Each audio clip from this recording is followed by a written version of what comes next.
Hi friends, I know you can't see me tonight, but that's because we have a special book and I wanted to lay it on the floor so you could see it better. I don't know if it's raining at your house, but it's raining really hard today. And I thought, well, then let's just do a really nice story. This story is Humphrey the Lost Whale. Our story begins on a sunny day far out at sea. A pod of humpback whales was traveling south together for the winter.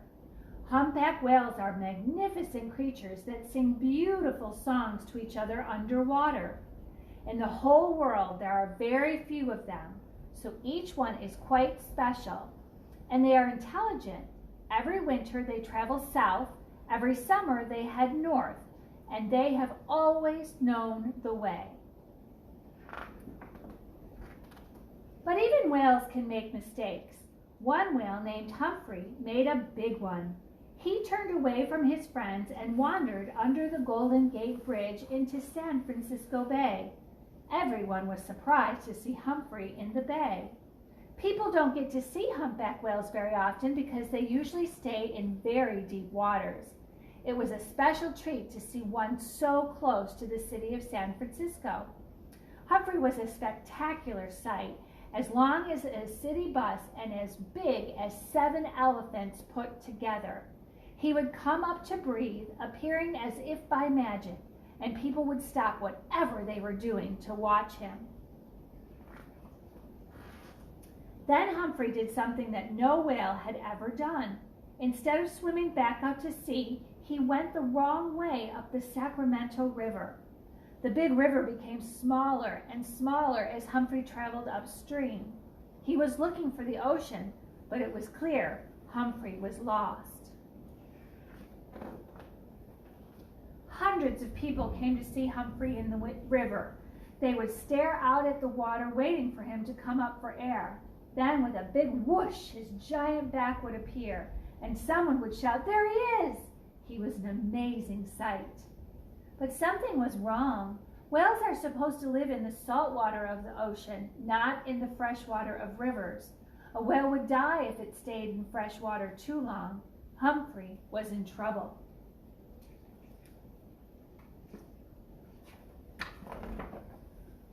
Everyone knew that Humphrey had to be turned back toward the ocean, but no one knew how to do that. After all, something like this had never happened before.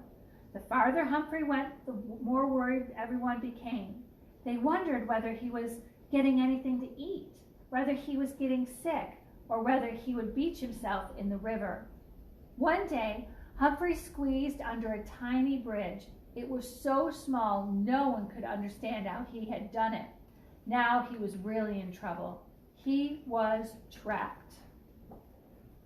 The river beyond the bridge was very shallow and narrow. It was so small Humphrey could hardly turn around. There he was, a whale, stuck in a tiny stream right in the middle of a farm field. It was hard to believe. Something had to be done to get him out of there fast.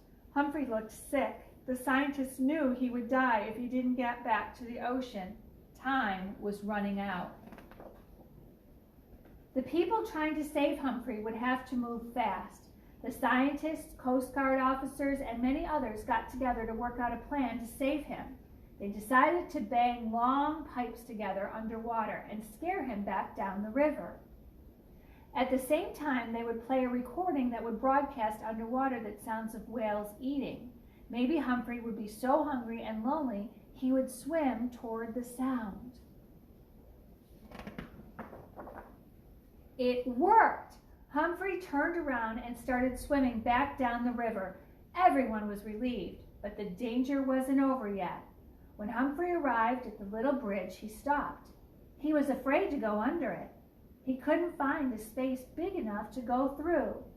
People kept banging the pipes. Humphrey seemed flustered. What would he do? As the pipes kept clanging, Humphrey became angry. He rolled from side to side and thrashed his great tail. People stopped banging the pipes. But Humphrey's friends wouldn't give up. They knew they had to get him past the little bridge. If they didn't, he would die in the river. The people trying to save him decided to make the space under the bridge bigger. They brought in a huge crane and worked through the night to clear away some of the old pilings. Would Humphrey notice the difference? The next day, the people began banging the pipes together again. Clang, clang! The boats moved closer to Humphrey to urge him on toward the bridge. This was his last chance. Everyone watched nervously. Humphrey bravely approached the bridge, but as he tried to swim under it, his head became lodged between the pilings. He frantically bobbed his head up and down and thrashed his tail to free himself. It was a terrible moment. The people trying to save Humphrey thought it might be the end. Humphrey was stuck. Suddenly, Humphrey lifted one fin way out of the water, almost touching the bridge.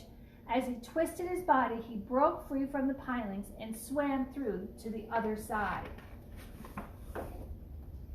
There was a shout from the banks of the river, then another and another, until everyone was cheering. "Hooray for Humphrey!" they shouted. "He made it!" Humphrey the lost whale was finally on his way home.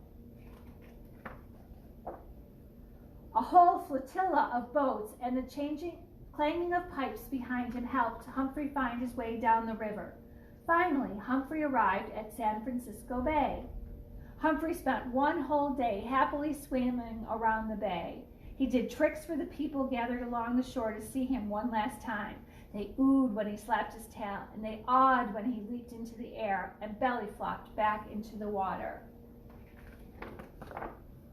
Humphrey seemed to be saying goodbye and thank you to all his friends who had helped save his life. The people who had helped rescue Humphrey also felt grateful. Humphrey had taught them a lot about humpback whales. He had also become a good friend.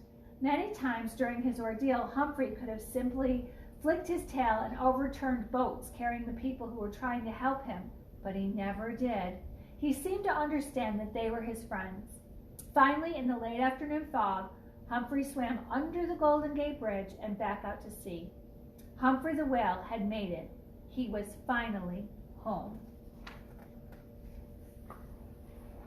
I don't know if you can see me. Isn't that a great story? You know me, I love whales, so that made that story extra special. I hope that you have a great Memorial Day weekend. It's a 3-day weekend, which means I won't tell you a story until Tuesday. But then on Wednesday, hopefully we get the final approval to open on June 1st. And Thursday, parents, we have our Zoom meeting, and then it is time to open. I hope you all have a great weekend. I hope that if someone in your life has lost their life while in the military, that you know how grateful we all are for that. Happy Memorial Day, everyone. Good night.